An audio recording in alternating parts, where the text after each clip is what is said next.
Hello again, everybody, and welcome to another edition of Makin Waves, our weekly look and inside look at Roosevelt University athletics as we get ready for the final weekend of basketball for 2026 at the Goodman Center. But first, we'll have a little bit of a weekend review segment for you, and joined now by Roosevelt University Sports Information Director Josh Walfish. And Josh, looking back, some good definitely to talk about this past weekend. The women's basketball able to split a couple of games on the road. Tough weekend for the men's basketball team, and then volleyball also a split, getting a good win in their last match at the Goodman Center last weekend. Absolutely. Some good results for volleyball. Some good results for women's basketball. Obviously a little bit of a challenge for men's basketball this week. But unfortunately, that's just kind of how their season has gone this year. Where they've had some pockets of really good moments, they've had some pockets of not so good moments. But as we'll hear from D. Brown, I think there is still a lot of positives the men can take from this weekend. Focusing first on women's basketball, able to get a split on the road. We've talked about that a few weeks ago with Deon Thomas. Obviously, you want to win every game, but with a conference as tough as the GLIAC, whenever you can get a split on the road, it's kind of a moral victory, isn't it? It is, especially a weekend like this. I love our ladies. I want them to succeed as much as possible, but at the same time, I'm not naive enough to think that, going into number 3 Grand Valley, the defending national champions, is going to be an easy task at all. So for them to compete as well as they did, they were within striking distance. They really put a lot of pressure on Grand Valley State. And, unfortunately, they ran out of gas a little bit in the fourth quarter, and Grand Valley State's able to push out that advantage a little bit. But really like the effort from the girls on Thursday, and then coming back Saturday, we know their defense is going to be there. It's been there the entire season. They get some timely shooting from Bryn Catcher. They get some timely scoring from Kelly Boyle and Marie Outlay, and a very big win for them as they try to push higher in the GLIAC standings. Well, one great thing I think, Josh, about that sweep on the road is that it gives the team some really nice momentum going into the final 2 home games of the year. You obviously want to protect your home court. A couple of games that I know Deon Thomas thinks that he has a good chance to get a win. So it's a situation where getting that split on the road got to be a morale boost for the team going into the final 2 home games. I mean, I think it's absolutely a morale boost, especially with how that Davenport game played out at the Goodman Center last month. To be able to go on the road, get that win, really hold off a strong Davenport team, break that tie for 8th place, move into 7th place, potentially avoid the defending national champions in the first round of the GLIAC tournament. That's a big morale boost. But yeah, it's one thing with these women that I've noticed is they do such a good job at keeping it one game at a time. They can have a poor performance on Thursday, and that's not going to affect their Saturday performance. And they can have a great performance on Saturday. And, it's not that they necessarily don't take that momentum, but they do really good job at focusing one game at a time and making sure they're most prepared as possible for the opponent ahead. I got to believe, too, at this time of year when you're trying to get the best seating possible, it can be very easy for a coach and or a team to try to look maybe a little bit too far ahead. And as you said, Coach Deon Thomas has been able to do a great job to keep the team focused. And as you said, one game at a time, because it can be easy to look down the road a little bit and forget maybe about your next game coming up. Yeah, and I think that might have plagued them a little bit early in the season. They had a stretch in mid-January where on paper it looked like maybe they can start building some momentum. And I don't want to say they overlooked any opponent, because I don't think that's necessarily the case.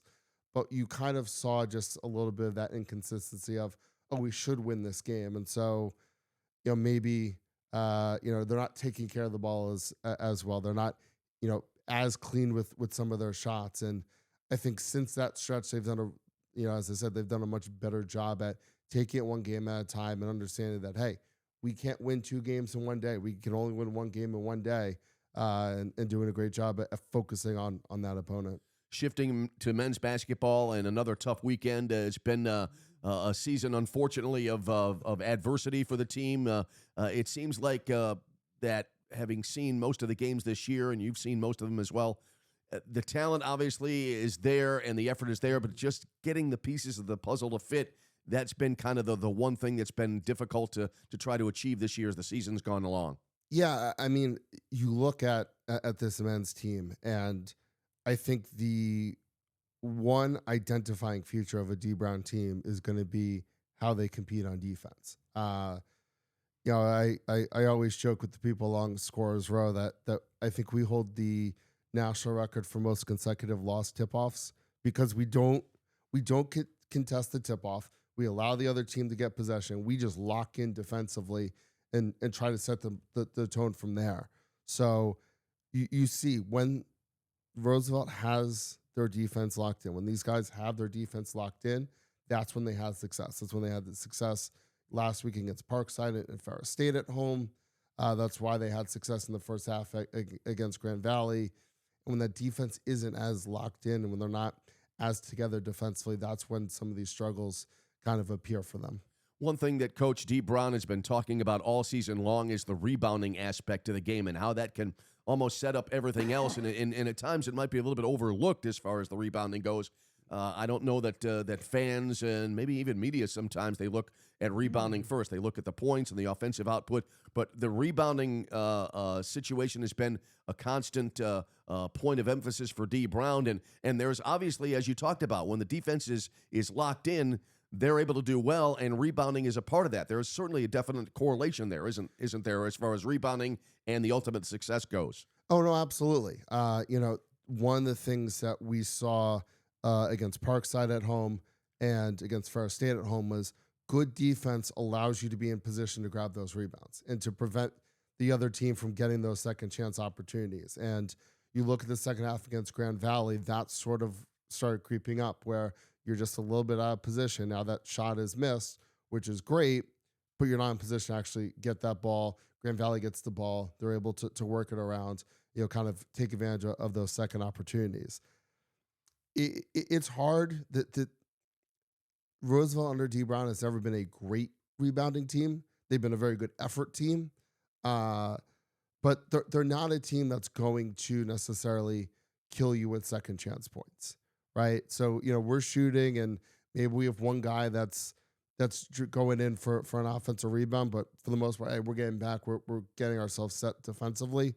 So that does skew the numbers a little bit when, other teams are maybe a little bit more aggressive going for offensive rebounds than we are.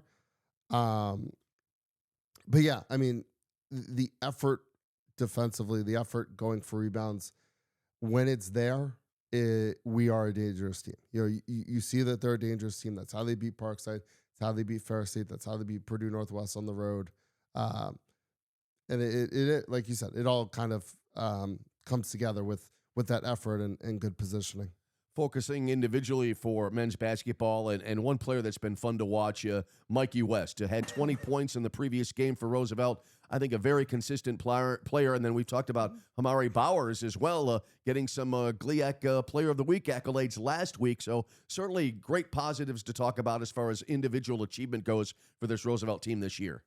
I mean, Tom, you've obviously broadcasted so many Roosevelt basketball games, and you look at what Roosevelt has had the last 4 or 5 years, be it Julio Montes, Maurice Commander, Forty Prater, and Ari Damas. They always have that one guy that give him the ball and he's going to find a way to score the ball, and that's Mikey West this year. We're seeing it consistently. Obviously, he had the big game against Purdue Northwest on the road earlier this season, but you're just seeing consistently that when the offense starts to stagnate, when it maybe the motion isn't there, Mikey's willing to take on that pressure, take on and find a way to score the ball and kind of keep getting that offense moving. And then you look at Hamari. I think Hamari, you put a player like Hamari on that 2023-24 CCAC championship team, they're a really, really dangerous team. And you just have seen the difference in this Roosevelt team since Hamari has been healthy and in the lineup compared to in the non-conference season when Hamari was still kind of dealing with a couple of injury issues and wasn't able to play. One thing about Hamari that I wanted to talk about last week with D. Brown, and I regret not getting to the question, and that is that Hamari, when he's out on the court, obviously a force on the boards, he looks like he's having a ball. When there's a chance at getting a rebound, he loves to just come flying in out of nowhere on the wing, and suddenly you're in the area of the basket, and he's able to swipe that rebound. And just observing him as the game is going along, it looks like he has a great time getting to the boards and getting those rebounds. I think people sometimes forget sports are supposed to be fun. And Hamari, like you said, you can see the joy he has playing basketball, and really all these guys, you can see the joy they have sort of playing basketball, and sometimes the competition aspect maybe mutes some of that joy. Especially with unfortunately a lot of results not going the Lakers' way this year. But no, you're absolutely right. Like Hamari really, really enjoys playing basketball, and you can kind of see it with how hard he competes on the floor, and just kind of the smile on his face as he's going in for a rebound or soaring in for a dunk on a fast break. Turning now to men's volleyball, as the season now really coming into full focus. The conference season now is on the horizon, and the Lakers able to get a split of games last week on the road at St. Xavier, nationally ranked team in the NAIA. So certainly no nothing to be ashamed about with that loss. And then coming back, really great 5-set victory over Concordia of Chicago. Good team coming in. They were on a winning streak, Concordia was, coming into that match. A fascinating first set where the Lakers, it looked like, had that set. Looked like they were in the driver's seat, let it get away, but they were able to battle through and get a 5-set win. Yeah, I mean, Tom, we've seen a lot of different versions of the men's volleyball program over the last couple of years, and I think that this is without a doubt the most talented one, version of the men's volleyball team, and I think that 5-set win kind of showed it. It was not very clean volleyball. It was volleyball that probably would have made Coach Kelly Magliano pull her hair out a little bit, but you saw the talent take over, and you're absolutely right. Like I think. You look at a team like Concordia Chicago, a team that Roosevelt had swept to start last season. You feel that confidence. You feel like you're better than them. But there are a few teams more dangerous than an underdog with momentum, that's feeling that confidence. And you saw it in the first set where even though Roosevelt had the lead and felt like they were kind of pulling away, Concordia never lost that belief, and really pushed the Lakers to the limit. And, I think that's the type of win that is going to benefit Roosevelt in a couple of weeks when they start GLVC play. They're going to face a lot more of those teams that are not going to be as much of a pushover. They're going to, start having to deal with a lot more of that adversity. So to be able to battle back and win a match like that, I think is going to be really important for this team's confidence moving forward. One thing that I thought was great to see was the bounce back factor. I always think that that's such a key part of any team sport, the ability to try to come back, or any sporting endeavor, whether it be team or individual. When you have a setback, such as the Lakers did in the first set of that match, seemingly were in control of the set, let it slip away, but lesser teams, they would let that get to them and maybe have it affect them the rest of the match. But the Lakers able to bounce back very, very nicely. And then, again, gutting out that 5th set win. Those 5th set matches, when you get to that 5th set, it's such a quick situation, a race to 15 where, anything can happen. And what was great about that set, I thought as well, the fact that Roosevelt was able to take control of that set fairly early and move on to get the win. Yeah, I mean, you mentioned the race to 15 makes things very interesting because you can't afford to have a 2, 3, 4 point kind of have that mental turnoff, and anytime you fall behind by 2 or 3 points in a race to 15, like it's really hard to kind of come back from that. And, as you said, kudos to Roosevelt for finding ways to take advantage of that set. I think Jonathan Stavring, who was just named GLVC Defensive Player of the Week, he was very important for them. You look at the second set, he starts with a kill. He goes to the service line, serves 5 straight points, including 2 aces. All of a sudden, 6-0 Roosevelt. And that, you talk about that bounce back. That's that immediate bounce back you want to see from a team, especially after the way that first set went. And then, moving on the 5th set, 15 points, and Jonathan Stavring has 3 kills and 2 blocks.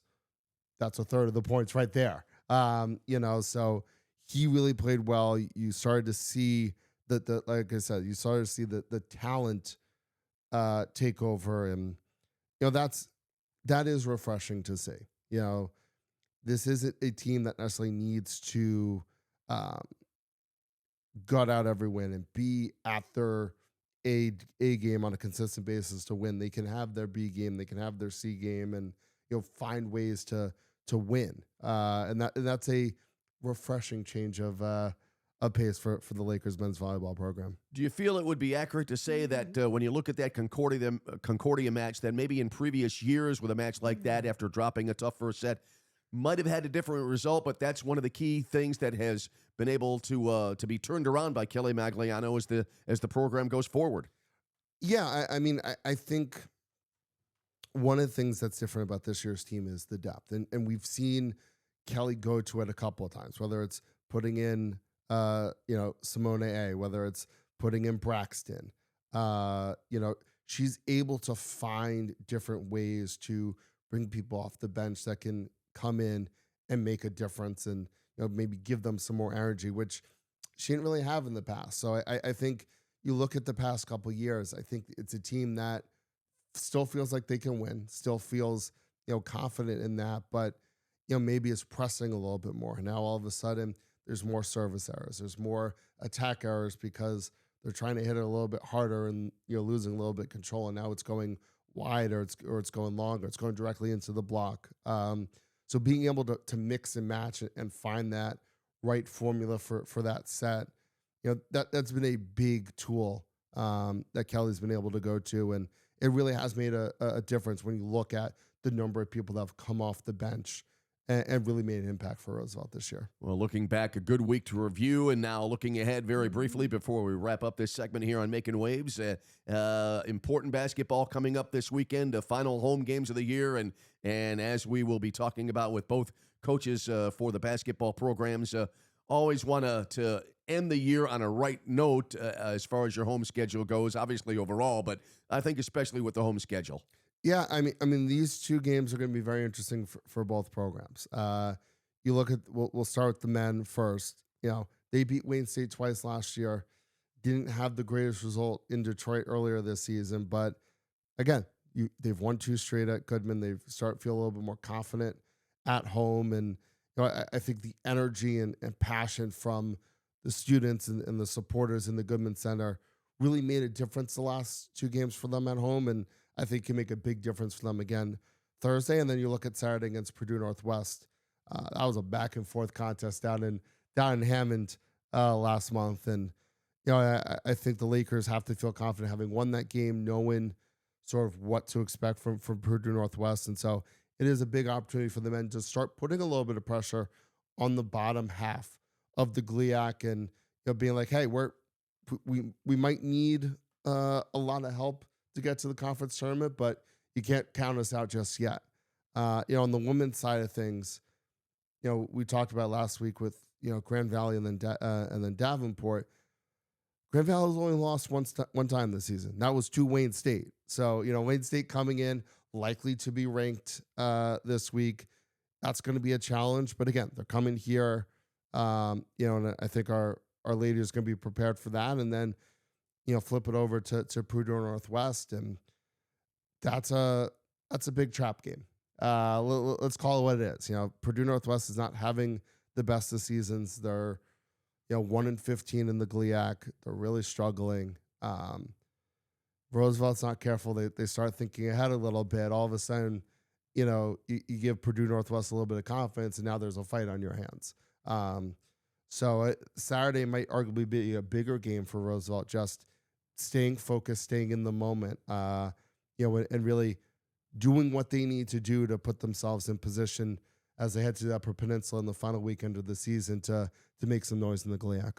All right, well, on that note, we will wrap up our opening segment here on Making Waves. Josh, thanks for joining us this week, and looking forward to basketball this weekend, and we'll see how everything plays out.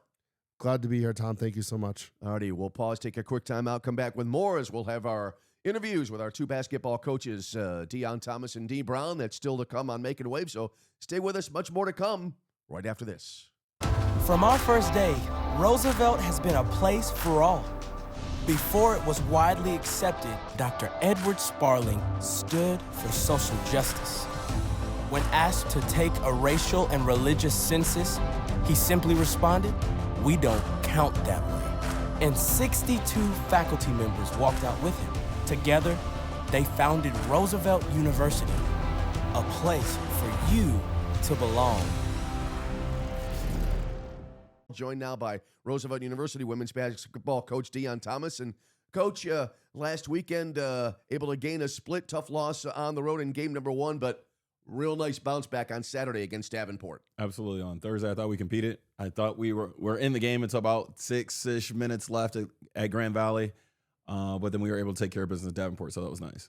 Yeah, and the Davenport game, looking back, it looked like, I believe it was 9-9 after the first quarter, another game where it was a little bit of a difficult start offensively, but then looked like the second and third quarters were really a key for the team in getting the win. Absolutely. We had way too many turnovers, but we were able to bounce back, get some extra passes, get the right people shooting the ball. Bryn Ketcher had a great game for us. She was wide open, in rhythm, knocking down shots. So second and third were huge. They made a push in the fourth, and we were able to take care of the basketball and make some timely baskets to secure the win. And then in the fourth quarter, how did that go as far as the whole flow of the game in that final quarter? You had a couple of really good second, third quarters. I think it was a 16-16 tie at the as far as the fourth quarter score went. What was your thinking as you progressed through that fourth quarter? We have to execute, like take care of the ball and execute. So our progression was like I told them at the start of the fourth, they're within striking distance, they're going to press. And they did just that. They started pressing. We had some careless mistakes, so I had to shorten up the bench a little bit and place my starters bigger minutes than I expected. But we were able to take care of business and secure the win. You talk about you expected the opposition to press, and that occurs very, very often in many of the games against GLIAC opponents, especially against Grand Valley State. What is the key for a team offensively in handling a press when you have the ball? Just be wise with your decision making, right? We got a couple different press breaks that we can throw at opponents. Our girls know the reads to make. They just can't get sped up. You can't do simple things or silly things like put the ball above your head. And sometimes we make those careless decisions, and it costs us turnovers. Sometimes it leads to a lot of transition points or points off turnovers. So I think last time we played Wayne State, and again, I'm jumping ahead here, they had 23 points off our turnovers. And it was just our careless mistakes. Going back and watching that game, it wasn't the pressure or anything else. So we know what to do. We have an advantage situation because there's 2 on the ball. So once we get out of that advantage situation, we should be able to capitalize. We can't turn the ball over. In the end, it basically boils down to, it sounds like, taking care of the ball. If you're able to do that gets you a long way to where you want to go, doesn't it? Absolutely. That's half the battle, right? So you look now at your situation as far as the GLIAC goes in the number 7 spot heading into the final 4 games. Got to believe with respect to getting into the tournament, happy with your position, and now you're looking to try to get the best seeding possible as you go forward. Absolutely. We're trying to make a push. I think we can get up as high as if we win out, I think we can get a 5 seed. Of course, some teams have to lose for that to happen. But I would love to be the 6 seed just because matchup-wise, right now, 2, if the season were to end right now, would be a 7 seed, like you said, and we would play the 2 seed, which is Ferris at Ferris, which isn't a terrible matchup for us. But I think I would like to see Northern or Wayne in that first round and get Ferris or Grand Valley in the second would be awesome. When you get to this part of the season, you take a look at the standings and you try to go through all the possibilities in your mind and what will happen if this happens this way or if something else happens. Do you find yourself going through that process a bit as the season goes on? It's more second half of the season, right? Those first 10 games, obviously 100% they matter. Every single game matters. It's always tough to win a GLIAC game, no matter the opponent. Once we get to around the last few weeks, then now you're looking at standings. All right, if it plays out this way, this will be a good matchup for us because, again, all games are tough, but there's our teams that you match up better with, whether it's size, schematically, or whatever. So that's kind of what we're looking for the second half of the season here, like where we fit best. Obviously, you don't want to lose games, but like, you know what I mean? Like us winning out would be awesome. Then if we could be a 4-5 matchup, that'd be huge. We could play Wayne twice within like 3 weeks. That would be great. So it all depends, you know. But yeah, we look at it a little bit, but not too much. Just focus on the next game on the schedule. Not a perfect analogy, but I remember hearing once about baseball. A famous manager once said over the course of a 162-game season, you don't know what kind of team you have until the first 30 games are complete, and then you kind of go from there. Is it, again, not perfectly analogous, but is it kind of similar in basketball? Oh, 100%. Like you're playing everyone early. trying to figure out what's going to work, especially having a newer roster, not a lot of returners.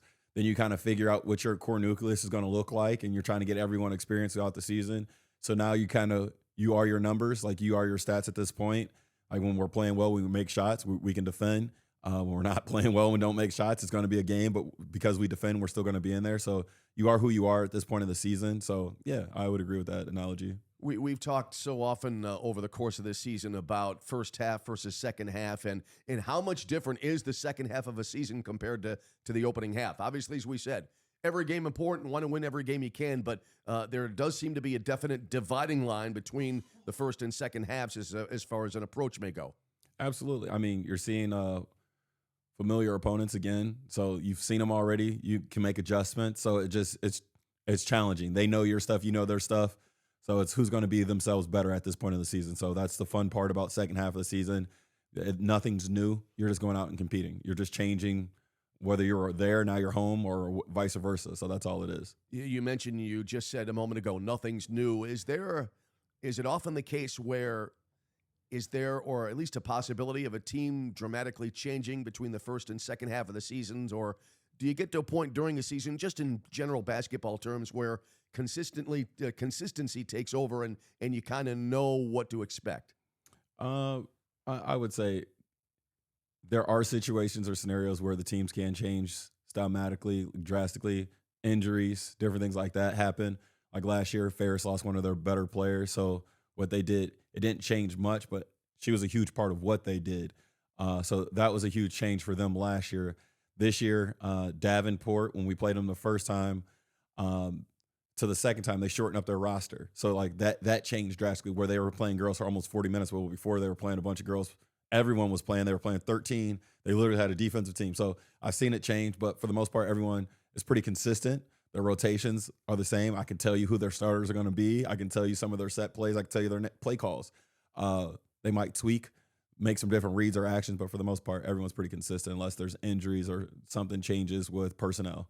Focusing on the individual accolades, and you mentioned Bryn Ketcher in the previous game for Roosevelt against Davenport, 16 points. And I think players like Bryn Ketcher and also Isabel Lindo, we've been talking so much about Marie Outlay and the award she's received this year, but players I think like Bryn and Isabel, real mainstays of the team that have a huge contribution. Absolutely. Ketcher's been great, consistent. Like me and Josh have said in a couple of meetings, she's kind of like our Swiss Army knife. She does a little bit of everything. She's just the heart and soul. She's hustle. She plays really hard. Then she's had her moments where she can knock down big shots, and she's been consistent on the defensive end. So they've been huge for us this season. Now coming back home, final two home games of the year. You've got Wayne State and then after that Purdue Northwest. Obviously hugely important games, especially at home. This is your last chance this weekend to play regular season home games. How important is it for you to try to dictate the tempo in both games and pick up a couple of wins? I was telling the girls our last time that this team will be together. There's always something that happens. Again, I have all underclassmen, but who knows what the postseason is going to look, or next year is going to look like. So you have two more guaranteed games together with this group to protect your home court. So that's all we're focused on, enjoying being with each other and trying to protect our home court for our last two guaranteed home games. So that's all it is. It sets the tone, the way we take care of business Thursday night. So we come out and we compete against Wayne. I think we'll have an opportunity to take care of business against Purdue Northwest, but it starts with Thursday night being ready for Wayne State. They jumped on us the first time we played them early. I got to an early big lead that we could not climb out of, where that's kind of been our MO, where we kind of shoot ourselves in the foot, climb out, and we're in the game. That wasn't the case. So they're a fast-paced team that we have to really value the ball, play great transition defense, and make it a half-court game for us to have a chance against Wayne. We've talked about several games, somewhat slow starts at times for both teams at the opening quarter. We talked about one of the examples in the previous games. Is that something that you try to focus on, getting a good start? Because, again, we've talked about this throughout the season. 40-minute game. If you can put together a 40-minute game, you'll end up in a good spot. Absolutely. That's what we've been stressing. We've been trying to show up for four quarters. We're taking it one quarter at a time, starting with that first quarter. So it's very important for us to get off to a good start, especially offensively. Like I said, our defense will be there. But when we're making the right reads, hitting down or making the extra passes, making wide open layups, all that kind of stuff, the game comes so much easier when we start the game off well. All right. Well, again, 2 home games coming up this weekend before finishing up the season on the road. Thanks for joining us this week as we wrap it up, and good luck this weekend here at the Goodman Center. Thank you so much. Appreciate you having me. The GLIAC is the Conference of Champions. Since its inception in 1972, GLIAC teams have won 53 national championships and countless more individual championships. Throughout the GLIAC, passionate fans come support our athletes in 21 NCAA-sponsored sports. Just as important as being champions on the field. The pool. The court. The course. The track. GLIAC student athletes are champions in the classroom and the community. The GLIAC is. The GLIAC is. The GLIAC is. The Conference of Champions. Joined now by Roosevelt University men's basketball coach D. Brown. And Coach, looking back home, again, as we said, for the final 2 games at the Goodman Center this Thursday and Saturday. But looking back, a tough weekend down the road, going up against a top 20 team and then a tough loss against Davenport. How do you look back at those 2 games and how they played out? Grand Valley's a really good team. They probably played 12, 13 guys. It's really came at us in flurries, as far as defending. I thought we had a really good first half, really came out and competed, and then they came on the second half again with their depth and probably out-rebounded us, and they played really well on their home court. Really good basketball team. You could see why they're top 20 in the country. Was it a case where the first and second halves you thought were pretty dramatic as far as how the changes went? Oh, absolutely. I just think, like I said, they just, threw a lot of bodies at us. They had glass control. And again, that's a really good basketball team. We came on in the second half, not with the same energy we had in the first. And it kind of, we went on a run, and we couldn't recover from it. You look back at a game like that where you have the halftime break and you feel you have a little bit of momentum going into the second half. Can it be a little bit of a challenge or a little bit of a hurdle to clear to try to keep that momentum going after the halftime break? It can. I mean, like I said, I thought they did a great job coming out, winning the first 4-minute wars. They really came out with some different energy. And again, threw a lot of bodies at us and, kind of wore us down a little bit. So it was like I said, our guys fought hard in the first half. And then, like I said, it was a tale of 2 halves. Looking back now at the second game as well, do you feel it was a similar situation? Oh, absolutely. I thought, the second half we made a run. We cut it within 9 with like 8 minutes to go, and I thought we had a chance to really push. But again, just ran out of gas. Our guys really, down the stretch, just didn't have enough juice in them to complete the game. Well, you look at your situation now as far as the standings go in the GLIAC, and again, we talked about it a little bit last week about the standings. They do tell the story. There's not much you can do about that. What is your approach now going into the final 4 games of the year? 2 at home, and then next weekend finish up the season on the road? Oh, just start one game at a time. Thursday's a big game. Wayne State, we got to come and protect home and have a good showing. And it's just take one game at a time. And we always talk about appreciation and opportunity. Appreciate the time you have left, the games you have left, the practices you have left, and then take a full advantage of the opportunity to play Division II basketball. It's a blessing. Those kids should be very grateful for the opportunity and just take full advantage of it. You talk about taking things one game at a time as you have 4 to go, and the analogy that I keep thinking of is if you're behind in a baseball game, can't hit a 5-run home run. You try to chip away and try to just, as you said, take one thing at a time and then see where the chips fall. Absolutely. Like I said, Thursday is the first step. We're preparing for that. We're working hard in practice and competing, and we're looking forward to getting on, put on a good show at Goodman. And again, just the opportunity for us to come out and be home, play in front of our home crowd, and it's a really good opportunity for us. One thing that we've talked about over the course of the last few weeks is that regardless of the situation, there's always something to play for, isn't there? You've got your final 2 home games of the year.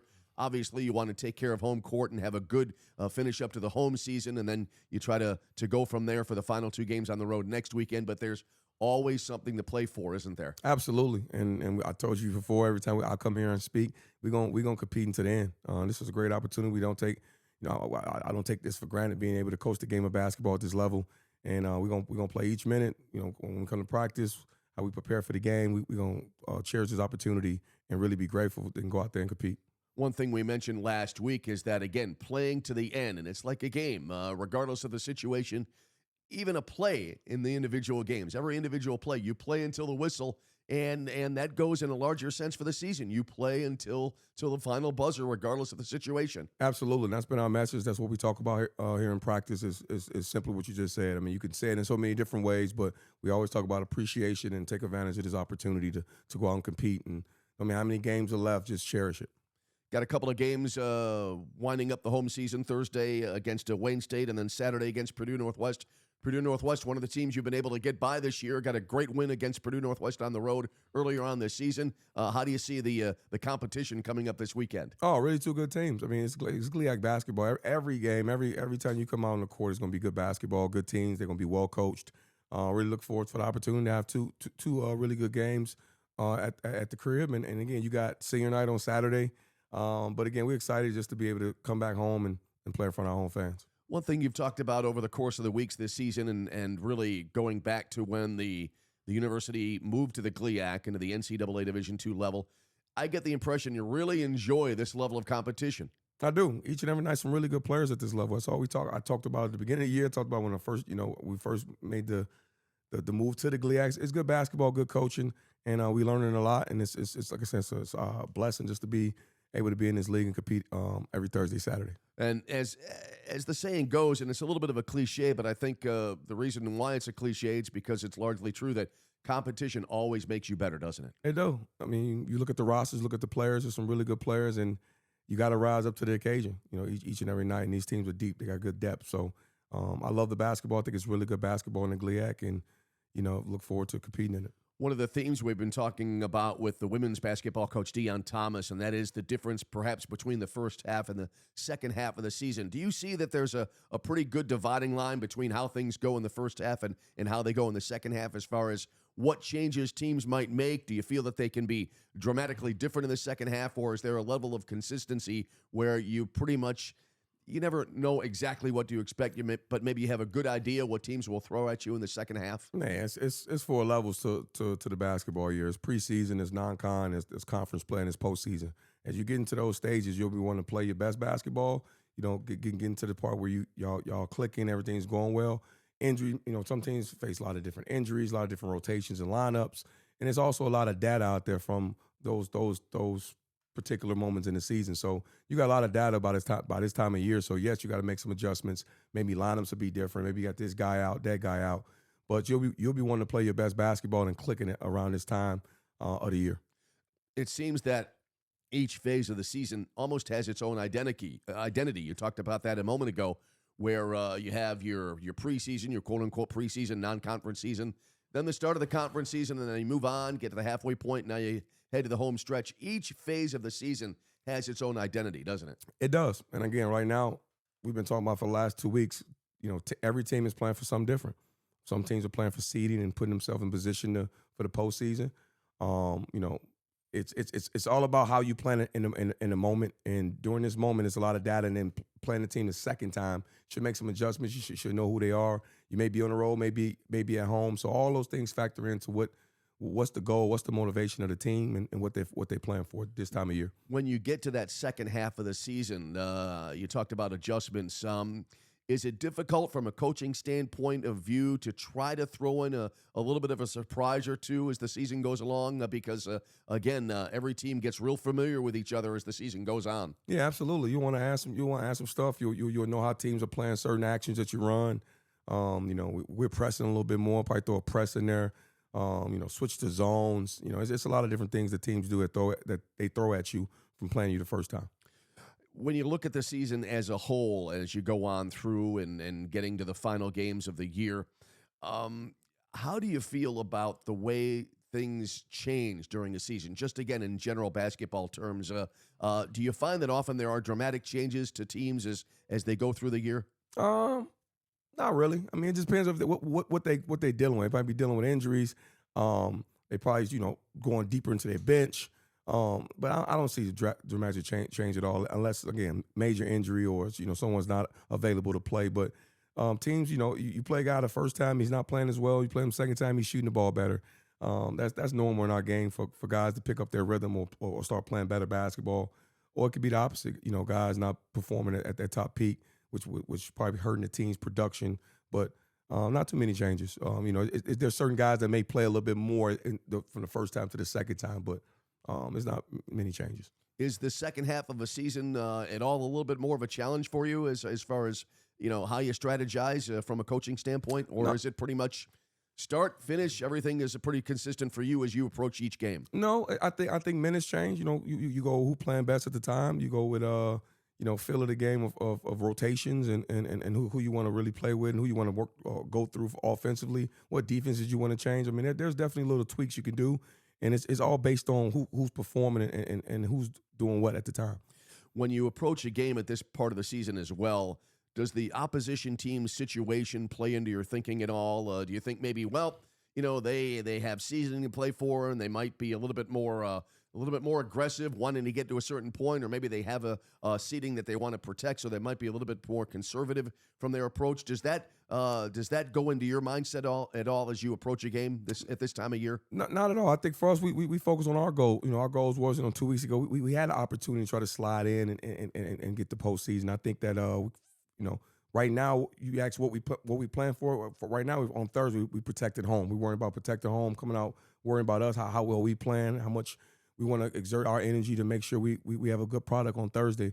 Wayne State may be coming in thinking they want to, seed themselves to play X, Y, Z. So it's always going to be at this time of year who wants it more, who plays the hardest, and what are you playing for? What's your goal? And you got to make sure your guys understand that and they come out and they compete at the highest level because everybody's playing for something. All right, Coach, we will wrap it up on that note. Again, final 2 home games of the year coming up Thursday, Saturday here at the Goodman Center. Best of luck, and we'll be talking to you next week. Man, thank you. Always go Lakers.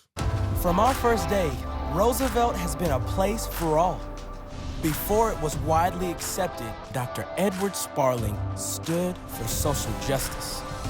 When asked to take a racial and religious census, he simply responded, "We don't count that way." And 62 faculty members walked out with him.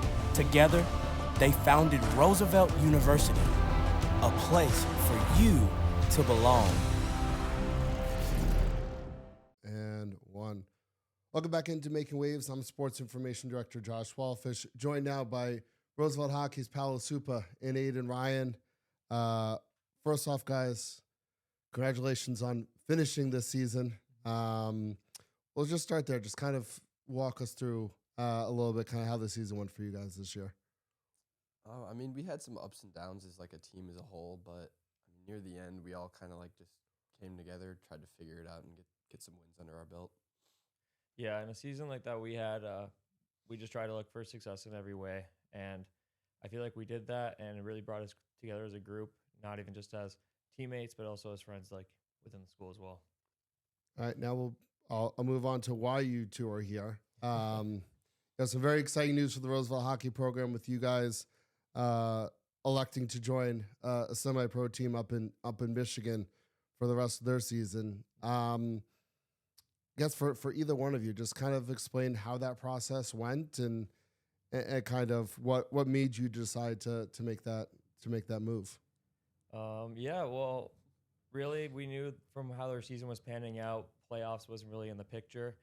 So we had X amount of months. When did our season finish? January? Yeah, end of January. So February till May, when we graduate, that's a lot of time of being just the student and not the student athlete part. So we wanted to keep ourselves busy. We knew that there's some semi-pro leagues around us that we could see if they're interested in. Throughout the past couple seasons, we saw that seniors got picked up by said teams. So decided why not? Just threw our names in the hat, or in the ring, I guess. And for the month of January, West Michigan was interested. They kept in contact through the month, and we had a pretty good second semester, and things kind of went from there. Yeah, I mean, the guy reached out to Paolo, and then also saw like my stats throughout the season, and I guess was taking interest in that. So I mean, reached out through him, and then I got his phone number, and just from there. What are going to be some of the challenges for you guys jumping into a new team in the middle of the season, kind of for their stretch run? What are going to be some of the challenges of that task for you guys? I guess just because we're new, right? That's always something that's always new. Doing that first challenge is something that's always difficult, but for the first couple weekends, I got in there early, and then Aiden ended up coming the following weekend. The guys just kind of welcomed us in with open arms. One of the challenges probably is just, accepting our new roles on the team. Obviously, being seniors at Roosevelt, we were looked at as more of like in a leadership role. Now that we're coming in, trying to help the rest of their season, we're just trying to help as much as we can in any sort of way. Yeah, just coming in as new guys is like difficult as it is, just because they don't know us enough. But the past 2 weekends, I mean, he was there for the first weekend. I wasn't there, but the last weekend that we just played, we lost a game and 1-1. It was just kind of just getting used to playing with the new guys. The second game we did win. I mean, we flattened the team. I'm being honest, but we kind of just started to mesh there. I feel like it's going to get a lot easier going forward. How different does West Michigan play compared to how you guys were playing at Roosevelt? I feel like it's a lot faster of a pace, to be honest. Everything's just moving rapid speeds all the time, but it's nothing that I'm not used to already. But yeah, even seeing where some of these players came from before, whether it be college or higher levels of pro, just being able to go up against them and see how we do, you just gotta just make sure that we're on the winning side of those things. I say, Paolo, for you as a goalie, what is it like, kind of going from club hockey shooters to now these semi-pros? Like you said, maybe some former pros mixed in there as well. Yeah, it like Aiden said, it is definitely quicker. Quite honestly, it's a little bit easier that way. You think quicker, you don't have to like wait for that delay. But yeah, they know their spots. It's honestly a little bit easier as a goalie, especially for my teammates, that you don't really have to try and do as much. So they help me out as much as they can, and then I just have to focus on my job and just stopping the puck. I'll kind of end with this. What have these last 3-4 years at Roosevelt meant for you guys, both personally and then also athletically? I mean, from joining here freshman year, it's so much has changed to like barely having any players to having a full team with some scratches. Even it's just a lot of developmental stuff too. I've definitely grown as a hockey player and a person just being here at the school. Yeah, over the 4 years, I mean, I guess the 3 years that I've played here, I didn't really know much about the Division II team, and being able to join in my senior year and seeing how the tight-knit group that they have and what Coach Vito was able to do with what he was given, it was really interesting. And you see how it develops over time, and I feel like a lot of the time we really made something out of nothing. So, all right, guys, thank you so much for joining me today. Best of luck with the rest of the semi-pro season up in West Michigan. Appreciate it. Thank you.